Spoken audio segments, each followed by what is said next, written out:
Donc ça, on va dire que c'est à peu près on pourrait dire que c'est la pièce centrale de l'exposition, puisque c'est un travail qui a été fait sur un long cours. Je peux pas dire combien de temps j'ai mis pour réaliser ce dessin, mais c'est de l'ordre de entre 4 et 6 mois. Donc c'est encore un travail à l'encre de Chine, à la plume. Et comme pour l'ensemble des autres compositions, le dessin naît d'une superposition sans projet préétabli. Le point de départ ici, c'est ce hibou. Et c'est autour de cet oiseau que l'ensemble de la composition s'est agencé.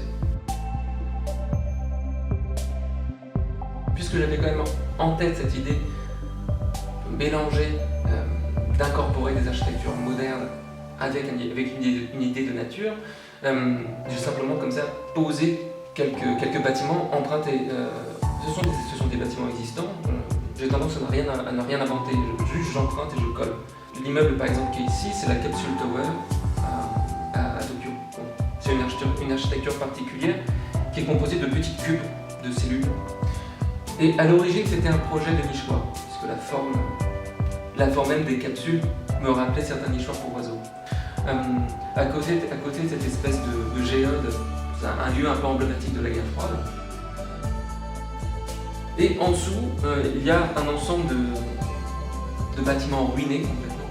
Et ce sont des bunkers. Et je me suis dit pourquoi ne pas transposer comme ça des bunkers, qui sont des architectures défensives, pour protéger des animaux.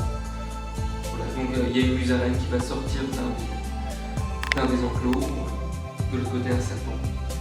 Un peu comme une sorte de ville miniature. Ça c'est venu d'une réflexion par rapport à ce qu'étaient les nichoirs à oiseaux.